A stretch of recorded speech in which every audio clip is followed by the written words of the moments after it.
Alright, so in the last video I wanted to stop going into that forest to explain something else. Basically, RPG Maker dungeon creation, which includes both dungeons and towns, has two different map types. There's custom maps, which has sets of interior graphics and exterior graphics, or there's sample maps. And the thing is, Michelle Wood originally used the forest dungeon maps, which look kind of like that. They look kind of nice, actually, don't they? Some of these I would not use, but like this one, this is something that I might have used. Thing of it is, this game has more than one forest, and I wanted them to look differently. So one forest does look like that, but another forest, this forest here, that we're at right now, that we're going into, I wanted it to have more of a rugged forest appearance to it. I'm not entirely sure if I successfully did that, but I wanted it to be like a dense sort of forest deal, a dark forest, because this is going up a mountain almost. We're heading towards a mountain anyway, and this is not a very friendly forest. So I wanted it to be like more of a dungeon with these trees scattered around the border. I'm not entirely sure it looks nice, but on the other hand, I don't think I could have made it look better. So here we have another puzzle, a log. Fairly simple. You'll note that it had to pause every step. That's pretty much unavoidable because I have to tell it between steps, hey, make another rolling sound, and it has to pause to load up that rolling sound, I guess, or something. The log is a custom sprite. And like I said, you can only have 9 of them. So this one is taking up an entire sprite. Then we get up here and you can see that, yeah, we're sort of going up a mountain because here's a ledge and you go up the little slope. Push this up and then you could go that way, or you could just push this way.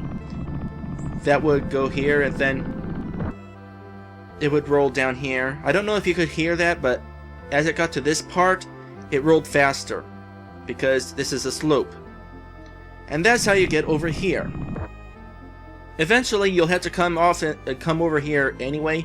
Over here is where you're supposed to go, but over here, when you come back to the forest, this area is sort of cut off and you're supposed to go this way. But for now, this way leads to a treasure chest. By the time you find this, if you missed this the first time, I think the fruit is still kind of useful, but not as useful. So better to get it now than later. Especially since there are no shops as of yet. There is an enemy coming up that will give you fruit every time you kill it. But otherwise, there's no shops. You just got the inn. So let's move these here. These are just trivial. There's no reason for these to be here, but I figure, hey, more log pushing. Why not? And you come up over here and step up here and it's like, hey, what's that? Oh my goodness, it's a ghost. Shake screen. Battle starts. This is typically how battles in RPG Maker look. It just fades the screen and you're fighting the battle on the same screen that you encountered the enemy. It used to be that what I would do is every time you encounter an enemy, it would warp you to a separate battle screen. But the thing of it is that took way too long, because you had to wait for the screen to load and then the screen would blacken out and then boom, there's the battle. And the thing about ending battles is, once the battle's over, the screen blacks out and then fades back in. That's kind of jarring with the whole custom map thing, because the screen blacks out, then fades back in, and then fades back out again in order to go back to this screen. Plus it just takes forever. So I decided, screw that, I'm just gonna do it like this. And it takes less memory to do it like this anyway. So we got moss, because we're in a forest. And I should totally change this. I like to keep it on fast because that way I can read the spells. If you have it on this, you don't even get the messages. Like so. This is the fastest. If you're like grinding levels, that's the way to go. But otherwise, if you're encountering new enemies and you want to know what they're doing, you want to have it on fast, but not have it to whatever. You probably understand where I'm going with that. And cutscene. It's like, what the heck? And there's a line left over from him saying earlier, I think I can handle fuzzy woodland creatures, but I figure here the line would still work.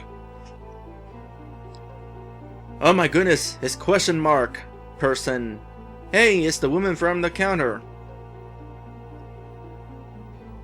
Detective Sarah. I'm not entirely sure whether I should still continue to use detective, but I really like the idea of somebody being a detective, and that's kind of what she is. She's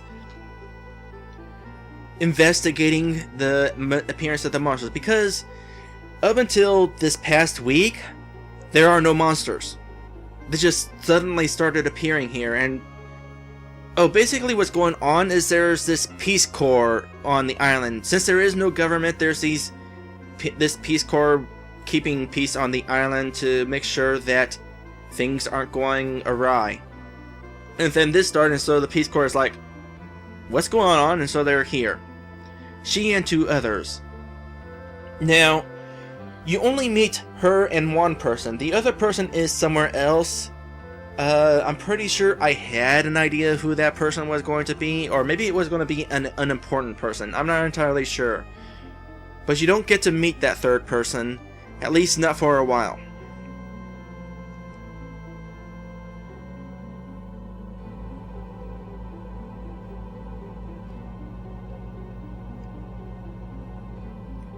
Oh, and it was during this scene where Mick would say, I'm Mick. I came here because my co-workers tricked me into coming here because they don't like me. And that's why I moved that over to the optional cutscene, because it was awkward here, I think.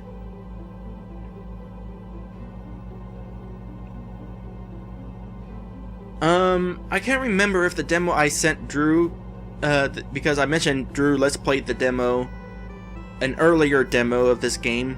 I can't remember if in that demo we had somebody besides Sarah here. Thing of it is, late in the development here, I decided that why would there only be one person investigating this? No, there needs to be more than one person. So she's partnered up with this one guy who you're about to meet, and then there's the other person somewhere on the other side of the mountain somewhere.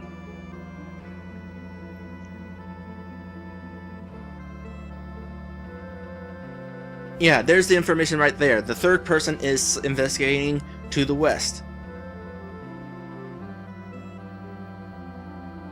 And here comes the guy now.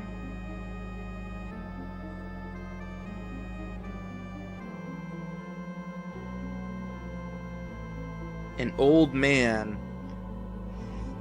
He used to be a significantly important old man, but not so much anymore. It also used to be more significant how he was... Let me think here. Oh yeah, he used to be a boss battle. He was the first boss in the earliest versions of the game, and then I decided, no, that won't do. And there's the guy's name. Pronounce it how you will. You can pronounce it Roger, or you can pronounce it Roger. I kinda like Roger for some reason, but odds are nobody's actually going to pronounce it Roger, because typically you would say Roger with that spelling. I don't know how you would spell it to make it obvious that it would be Roger, unless you were like R-O-W-G. No, but that would be Rauger then, wouldn't it?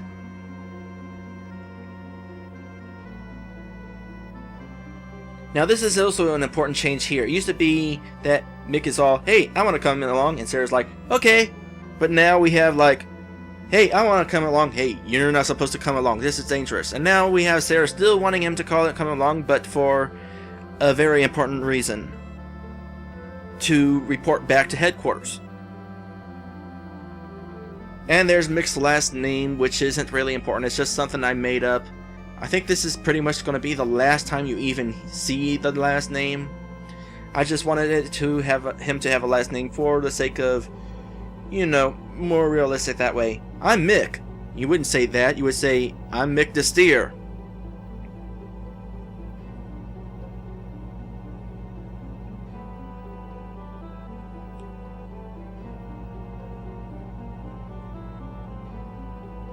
Got that right. He can't fight anymore. He was the boss, but no more.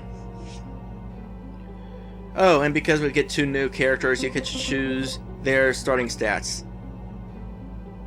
And here we go. Starts off with Roger leading the party and Sarah's in the back. Because, first off, Roger has the axe. So he's going to be the hard hitter. And then Mick, when he's in the middle of these two, they're going to be sort of protecting him since he doesn't have a deadly squat. And Sarah, she's an archer, which actually comes into play. It's a new feature I'm about to show off. I don't think it was in a demo from earlier. I can't remember the purpose of the aiming brace. I think the thing about the aiming brace was I wanted Sarah to be able to equip something other than the arrow, and so the aiming brace would be able to be taken off under certain circumstances, but then you'd have to make sure to put it back on if you wanted to equip the arrow again. I think the way I was going to have it is you would have to go to the special location in order to equip the arrows, because otherwise you wouldn't be able to force the player to equip the aiming brace. So Sarah's bringing up the rear because she's an archer, and that's actually about to come into play. Observe. No, I'll explain it myself. Basically, since Sarah is specializing in archery, she can have 2 options. She could take part in the battle, or she could strike from a distance. Take part in battle, it'd be just like any other RPG. She's in the battle, she's shooting an enemy with her bow and arrows. If she's striking from a distance, then what happens is, before the battle starts, she shoots an arrow at the enemy group, and the enemies start with less HP. But because she's striking from a distance, she can't take part in battle. She would still gain experience, but she would not actually level up from the experience until she takes part in a battle. Which would usually be a boss battle. But this was a feature that is fairly new, and I thought it would be interesting to have it like this.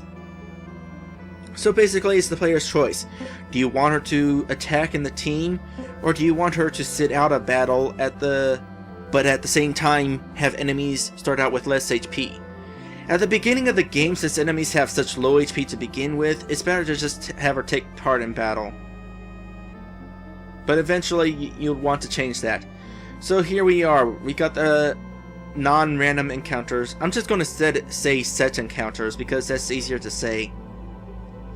So we got the set encounters. The enemies are ghosts, but in actuality, they're just disguises. Because they are ghosts, but this is their true forms. The idea being that they can't fight while they're in a ghost form because they're sort of ethereal. But once they change and show their true forms, then they become more physical. Now that fight only gave 2 experience, and I'm going to talk about this now. At the bottom, to the next level, oh, she's at level 3. Let's go to Mick. To the next level, it's already down to 7 more experience. Level ups early on are very low. You do not need a lot of experience to level up. So for the first few dungeons, most of the enemies are going to be only giving you 1 or 3 experience per enemy, because otherwise they would level up way too fast for the start of the game. Obviously, since Roger and Sarah are more experienced because they're trained, they're a couple levels higher than Mick.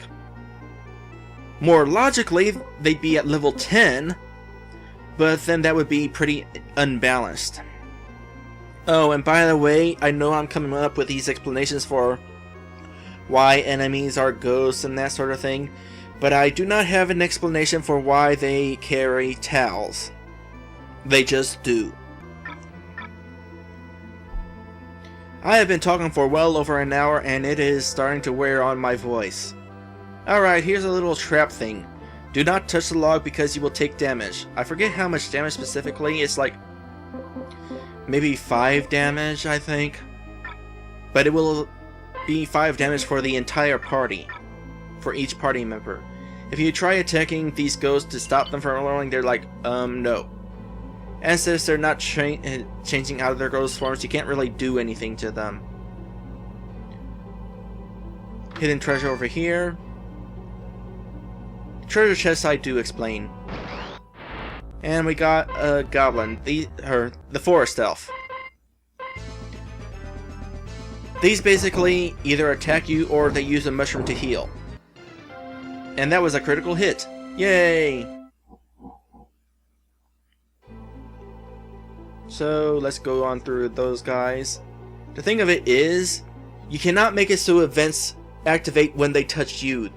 You have to touch them. If you've ever played Chrono Trigger, it's exactly the same situation as that game. So here, we've got this ghost wandering right there. I'm in its way, but it's not attacking me. It's kind of a weird fault of RPG Maker 1, but it's no big deal, honestly. Is this a new enemy? Nope. It's just two enemies. Oh, there's Roger's attack. As you can tell, it is a lot more powerful because he's got a freaking axe.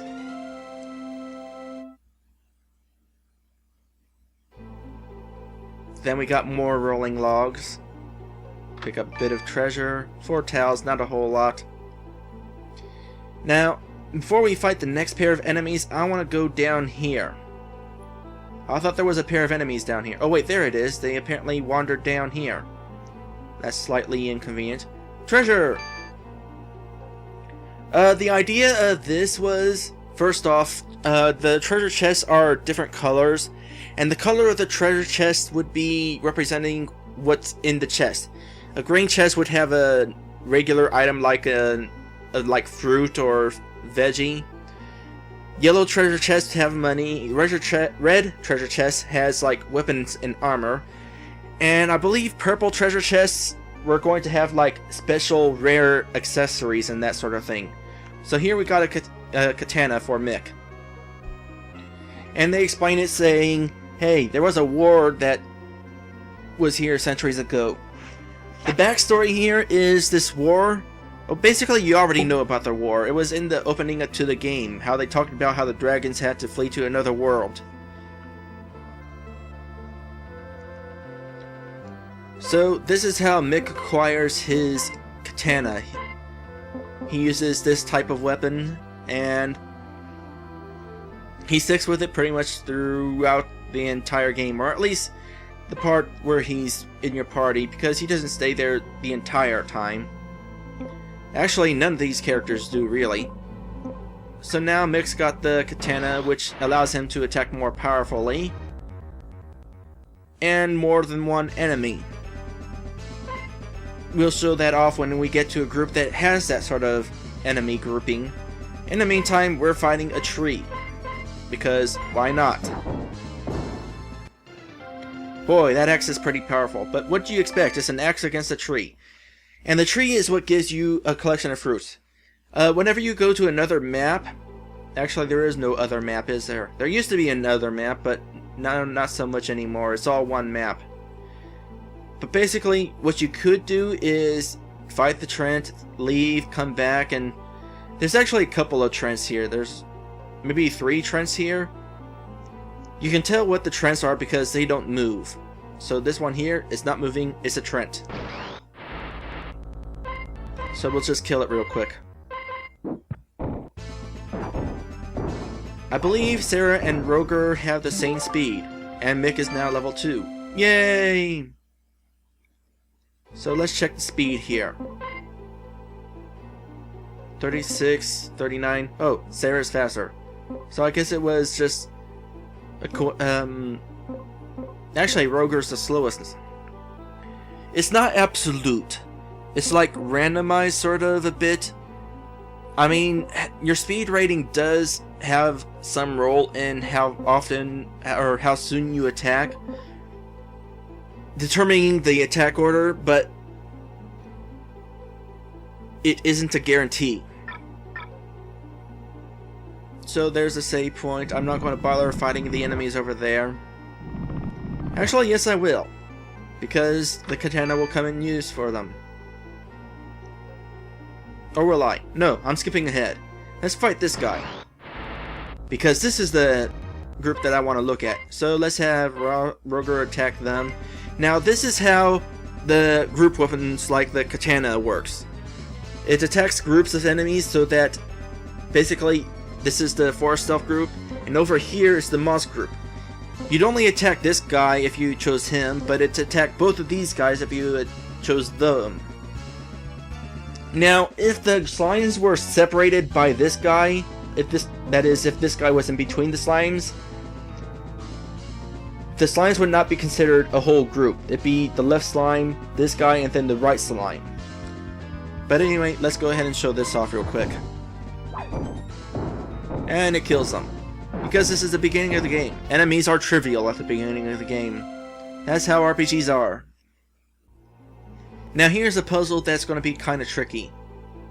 In more ways than one. Hey look, a treasure chest. You can't get to it yet.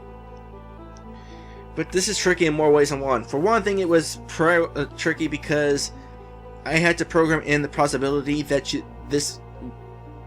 you'll come in from the back of the forest, and so these would have to go in pushing in different directions, and yeah, it's confusing. But anyway, what you're supposed to do here is do not push this log, because that will block your way to getting that guy down there. Instead, push that out of the way, fight this guy. It's a Trent and a forest elf.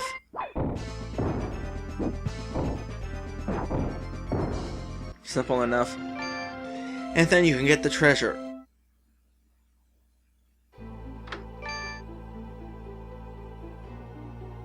Now, if you did not push this over here and you push this log down first, it would travel all the way down here and block that guy, so you couldn't get the treasure. So, let's go up here.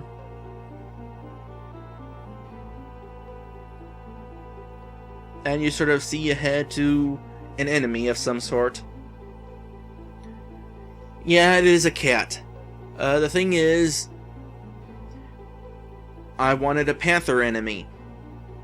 So what I did was take the cat sprite and recolor the collar so it doesn't have a collar. So we're like, hey look, an enemy up ahead. So let's go to a cutscene. Treasure! Oh my goodness, it's a monster that talks.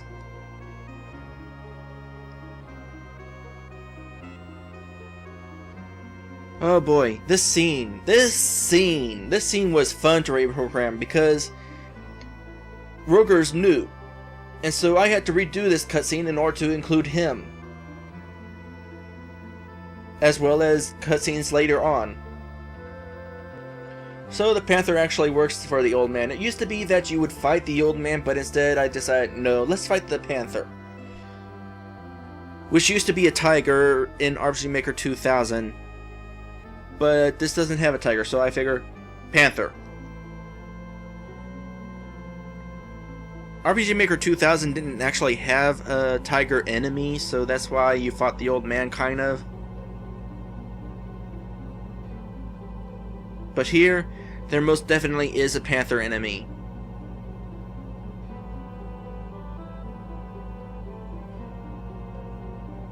Foreshadowing. And the battle starts. Now this is how battles generally started originally. Like I said, it would wipe to a different map where the battle would take place.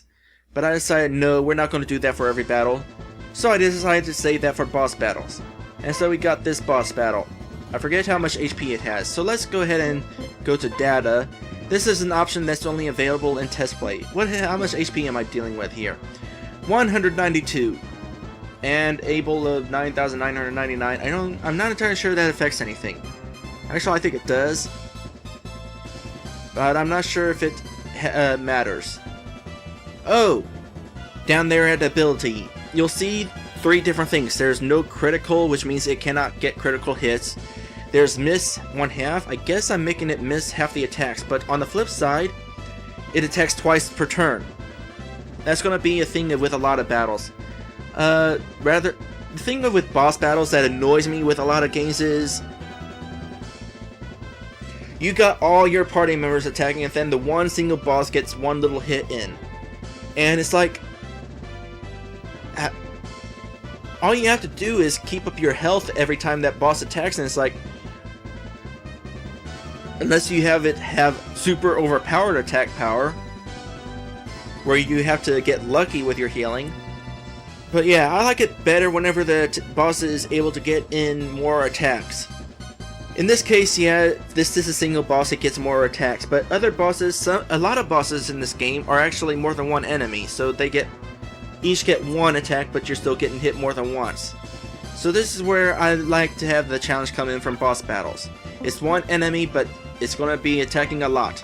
So let's go ahead and start this. Starting off, I like to say that there are no talents. Nobody really has anything special, because this was before people started learning magic. So that's why nobody knows magic, and talent is something else. I kind of worry that at the beginning of the game, here we are for the first 2 dungeons, nobody's going to have any special magic or talents. I almost wonder if that's going to be boring, but at the same time, I can't think of anything else to do. And that's a miss. And it knows sleep, which didn't last long. It's basically random how long sleep lasts, but I wanted to have it have a special status attack. Sleep will either wear out on its own, or it'll wear out once Sarah gets attacked. And that panther is fast. I really hope Mick gets the next turn then. Otherwise he's dead. So let's use a fruit. Out on Mick, thank you. So Sarah's awake now, and we're healed up.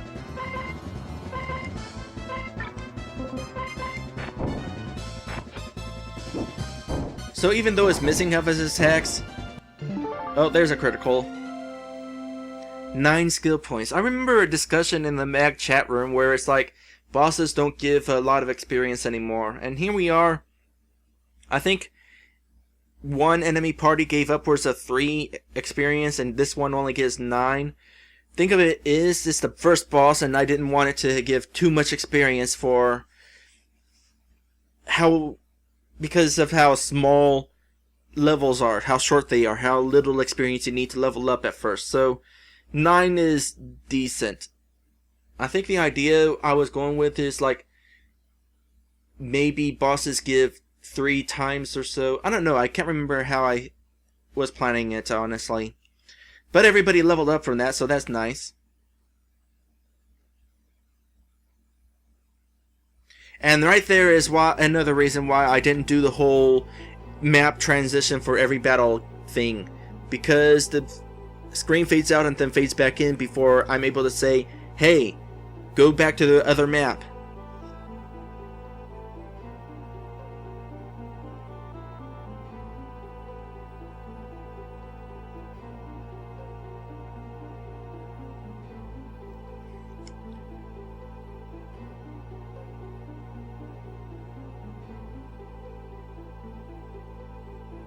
I am taking a break from talking because I need a break from talking.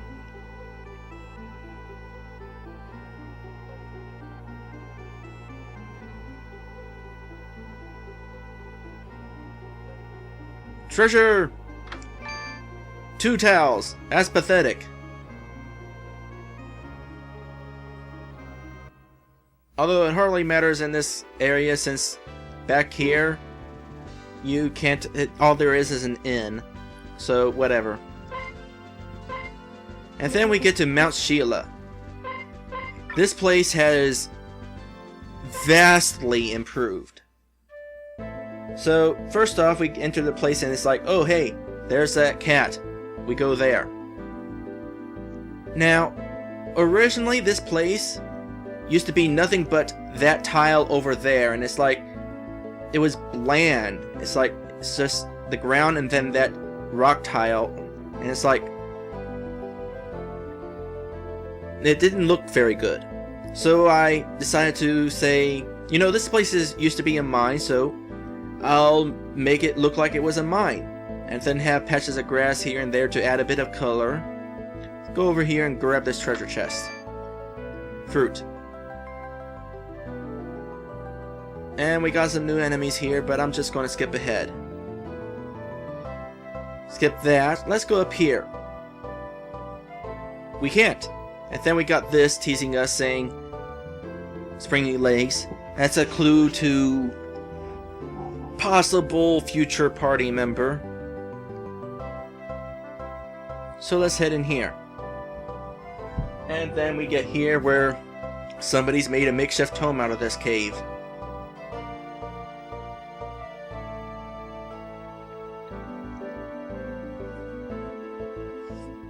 So sure enough, that old man is allied with the panther with the really big teeth. The perky panther with the really big teeth. And we got a music change, which means this scene is going to be creepy. Now here, the old man is acting as the party rather than the people down below. That way the camera could follow him. And also so I could have a really special effect, which we're about to see right about now.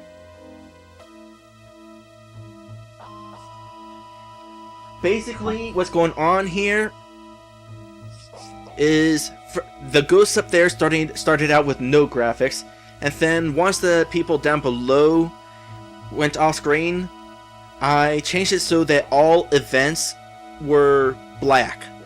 And then I changed all those graphics to ghosts, and then faded in the events. Meanwhile, the old man is not affected because he's not an event anymore. He's the party. That's the idea of how that works.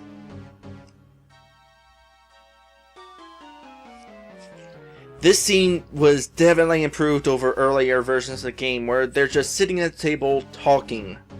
And that was boring. This makes it way more interesting. At the same time, it was really incredibly difficult to program, because what I had to do is throughout the cutscene I would have it. The thing is, you cannot control events from one event. You have to actually have the script tell the script to take over to another event where the script will continue. So like here, after I had the screen faded out, or had the events faded out, I went to those events there. I went to that one, told it to say, hey, turn that graphic on, and then move to that event, turn that graphic on, move to the next event, turn that graphic on, and then so on and so forth. And it got kind of difficult keeping track of which events there have been used at which points. So yeah, very difficult, but very much worth it.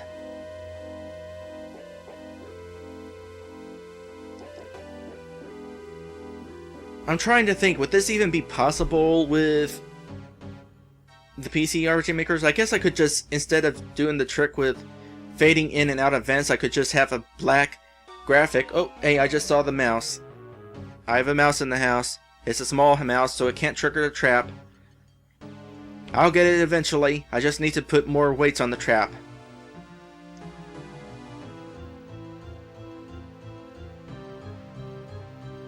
The old man is being secretive. He used to say something else. I can't remember quite what, but it was not as good. So, along with adding that sequence up at the top, various lines have changed so that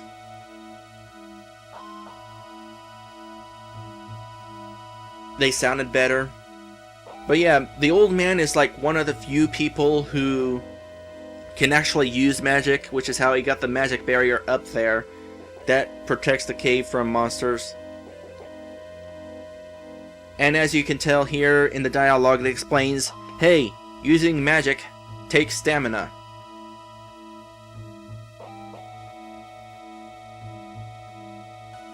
And then there's a bit more trickery going on here. I'm not entirely sure at what point this happens, but at a certain point the old man becomes an event again, and then the party becomes somebody else. Let me see who it is here. I think it's Roger who is the party now.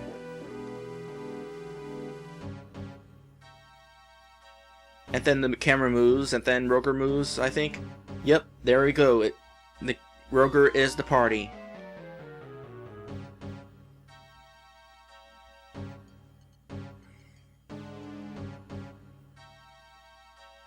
This line!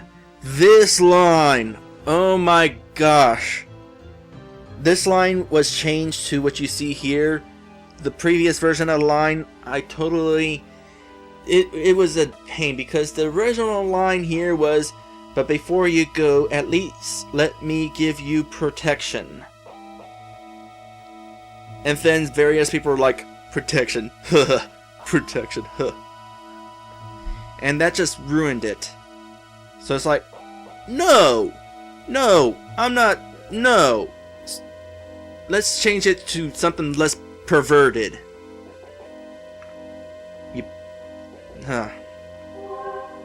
And then we have that special effect, which is cool. But also kind of tricky to program, because it's like every sparkle I had to take over to that sparkle, light it up, and then make it unlight, and then that sparkle light up, unlight, and ugh.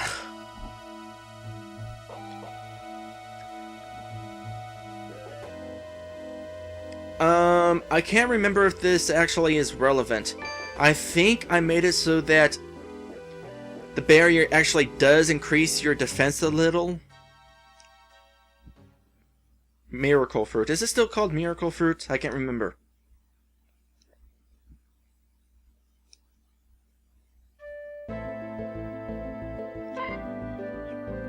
So let's quick save, because I want to go into that map and show you the eventing. Jehovah. First off, that's how much memory that area takes. However, that's not the entire scene. That's not the only scene, I should say. You eventually come back here later on in the game, and there's another cutscene that takes place. So that's actually covering two different cutscenes. But let's go ahead here, and here's all the events. This is all the ghosts and the dragons, and this is where the flashback was. Oh yeah, another reason why I had the flashback like that, because we're already in a flashback. So it's like, well, we can't have a flashback in a flashback, so let's make it look pretty. So let's take a look at this event here. We got 4 pages. It's like, okay, there we go, take over. Oh, this is where it turns off, and then it's like, we got it on this graphic here, and take over, and let's try to follow this here. We got this guy going up here. Take over event 9, page 1. 17, page 1. 18, page 1. 22, page 1. Where is that? Oh, here it is. 26, page 1. 11, page 1. 10, page 1. And you can see where this is going. This was very difficult to make.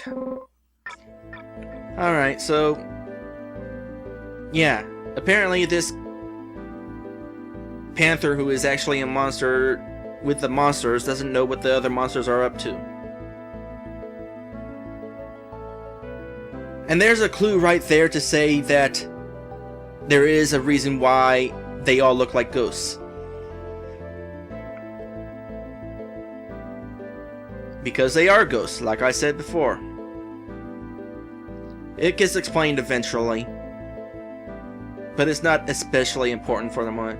I think I'm gonna largely just skip these enemies, because for the most part they aren't entirely that special. There's a mountain goat sort of enemy that does a rush attack on you, and RPG Maker 1 rush attacks results in your party member counterattacking it. So that enemy in particular has more HP. Up here we got a little trap deal going on. Now, when you're coming through here, you're forced up to the top, and then you're going across, it's like, hey, treasure! And then this happens.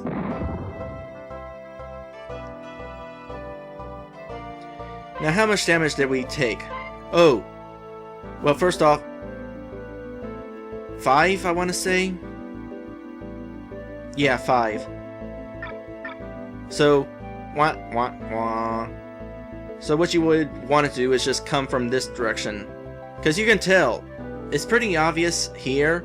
You see, hey, there's those two ghosts, and it's like, they're kind of, that one there is kind of looking at me, and it's like, although some people might not get it and just do what I just did there. And you get a fruit. You took 15 damage, so fruit for you.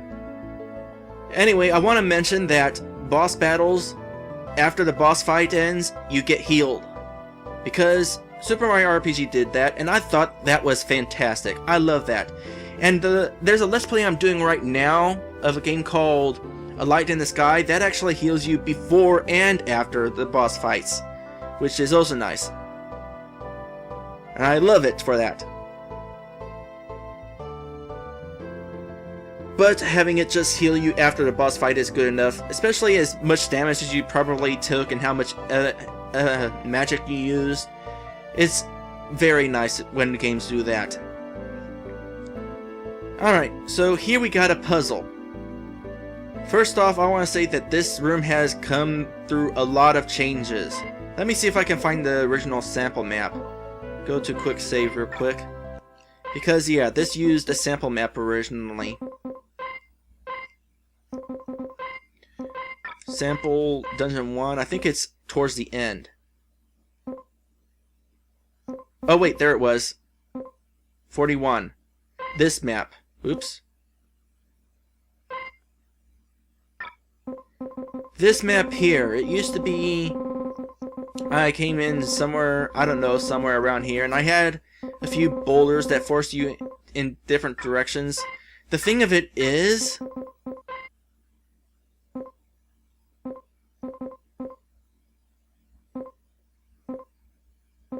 Oh, there it is. Okay. The thing of it is, look at the top of the screen. You see the shoe icon with a circle next to it? That means this space is walkable. If I move here, this space is not walkable. The thing is, as you're walking around, you're going to want to try walking this way because, as far as you can tell, your feet are going to be able to pass on here, but you can't. So, early versions of the game use this map, and it's like, that's annoying. The reason why this is X'd out is because this space here is walkable, and RPG Maker 1 does not have a feature where tiles are walkable only from certain directions. It's you can either walk on it or you can't. It's that simple. So this map didn't last long. And so I used a different custom map, which was... let me find it. Alright, it was this map. Map number 39. You came in down here and then there'd be all this open space.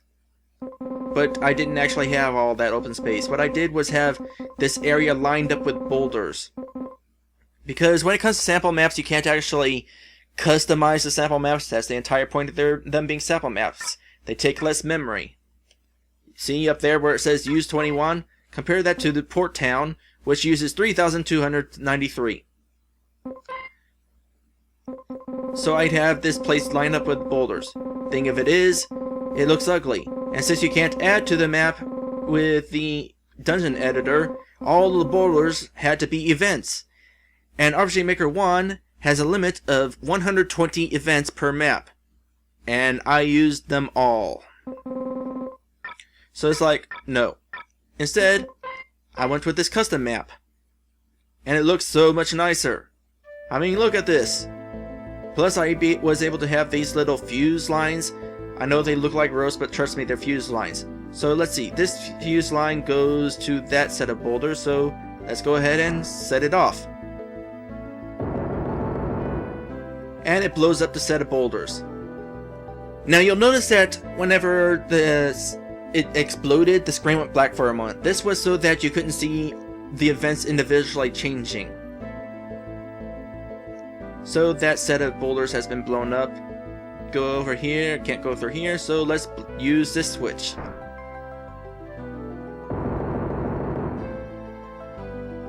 And so on and so forth. Now here comes a little bit of a trick. You'll notice that this switch is a different color. If you switch it, it blows up you. I forgot how I had it so that the camera shuffled over like it was going somewhere, but then it's like, nope, it's to you. How much damage did that cause? 4, I want to say. So apparently getting smashed with a boulder hurts more than getting blown up with dynamite. Now this one goes over here, where there's treasure.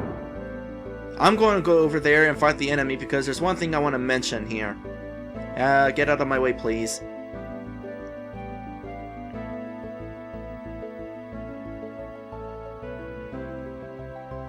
Let's fight you. Alright, we got a couple of the stronger enemies here. We got the troll and the lizard man 2BW. I forget exactly what that was. I think the idea was that eventually, over time, certain monsters migrate over to other areas of the world map, so eventually you'll find lizard men of some variety somewhere else.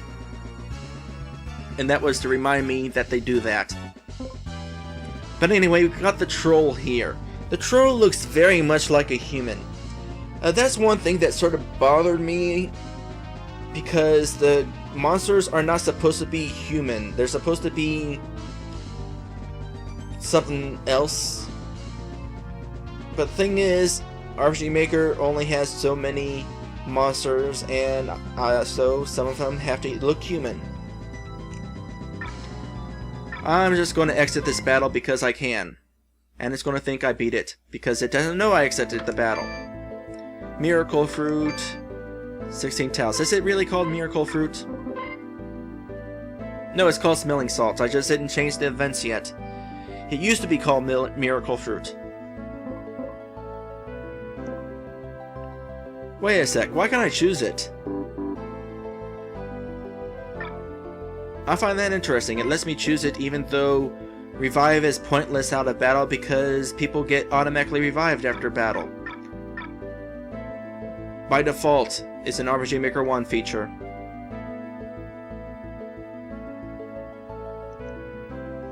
So that's the only enemy I really want to show off there. Let's go ahead and continue through here.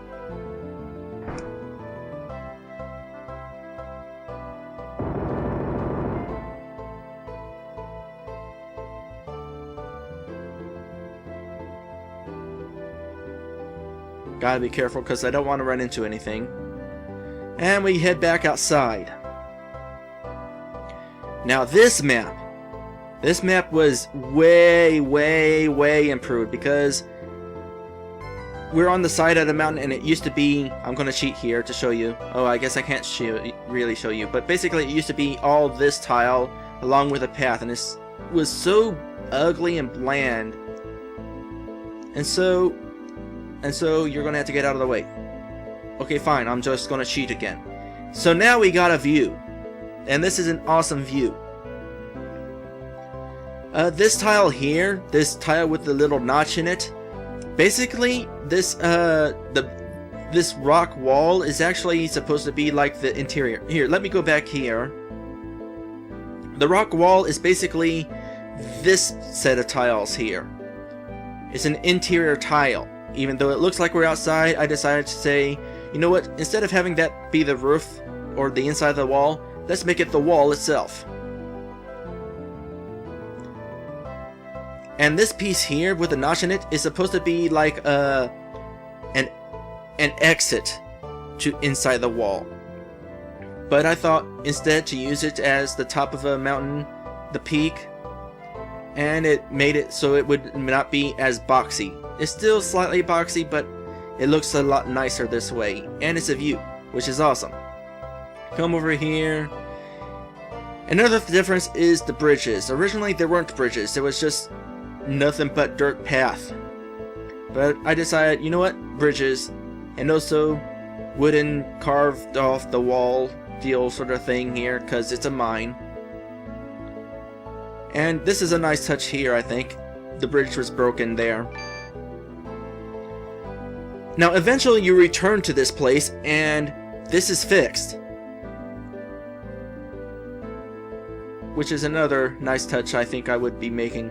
Another view, and oh, better be careful here. There's those guys again. Come down here for treasure.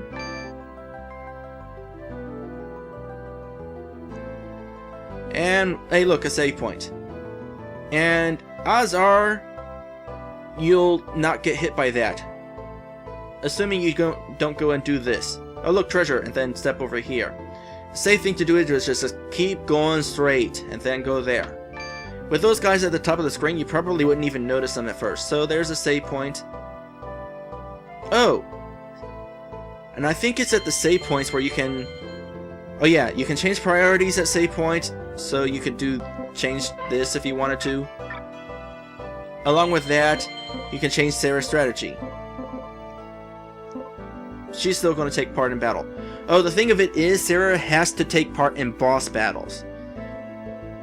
She might as well, since they're boss battles and you can't exactly get the initiative on a boss fight because they're like talking to you. Alright.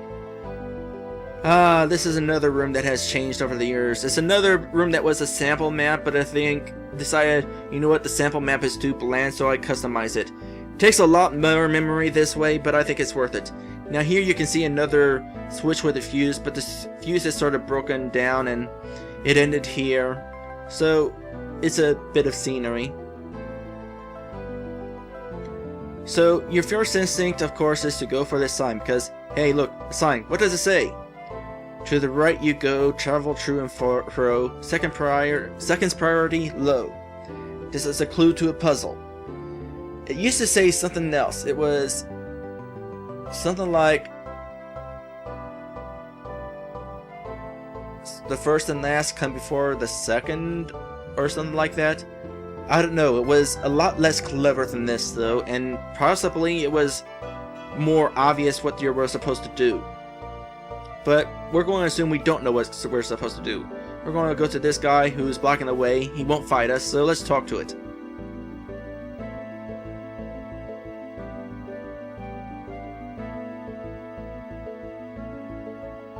And there's what the enemies in this game are called. Dragonites. That should give you a clue of what they're ghosts of.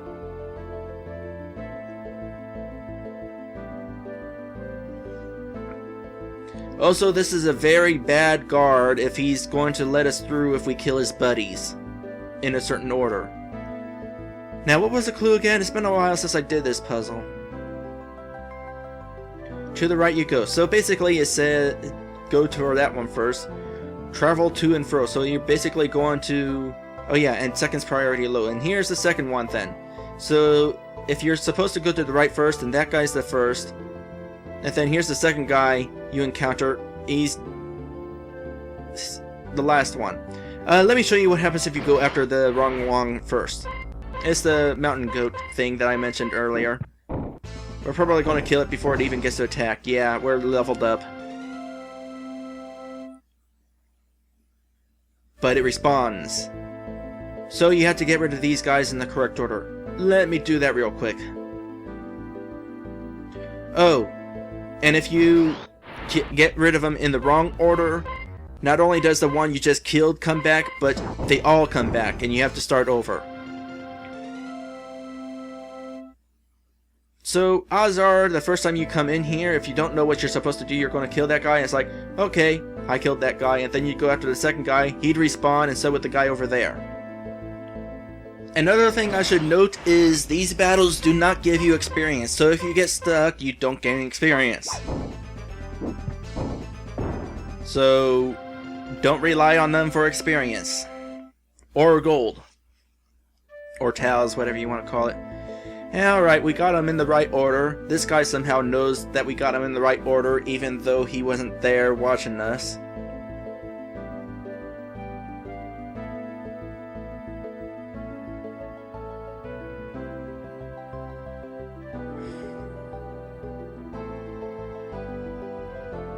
Hint, hint.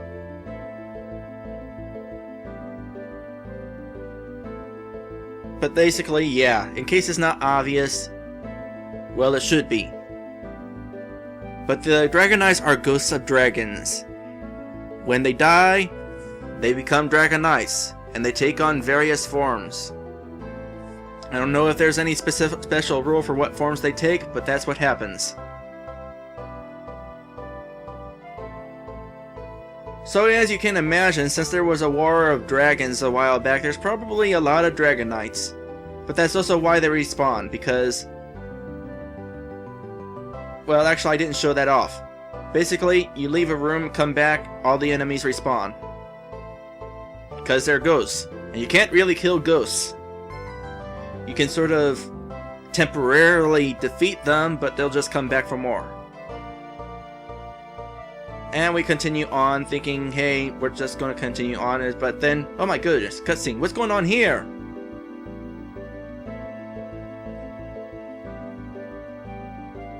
And then there's a bit of trickery there with certain party members being turned off while events... oh yeah, there's some real trickery going on here. I forgot that I did this. You saw how the screen shook, right? Right? I don't know why I said right. But basically, all those guys, all our party members, are no longer party members. They are events. Our party is sitting right here in the middle of the screen, and the reason why the screen shook was because it was setting up so that these three ghosts here are going to be the party, because in a moment, these three ghosts are going to come right for us in a line, and in order to do that, they have to be the party. I'll point out the moments where they're the party. There's a specific moment, and it'll be pretty... if you're paying attention, you'll notice when it happens.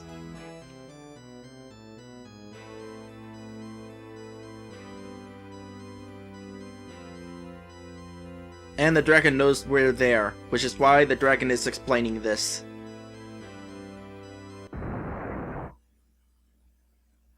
This used to be all caps, but I thought it was ugly, so I figured just capitalize each word.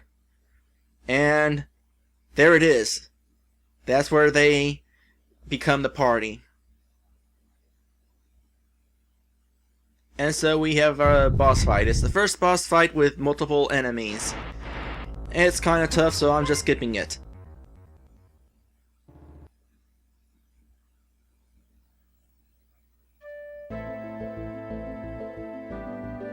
And then this cutscene happens. And you can tell right there that Roger's part of the party and Sarah's the leader of that. And now Roger's an event again.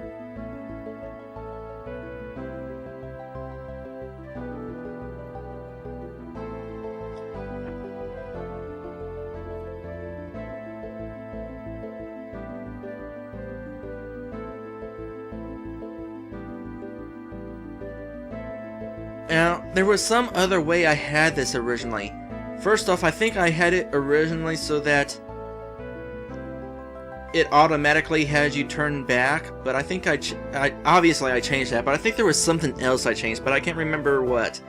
If you try to keep going, you're like, no, we can't be doing this. So we return.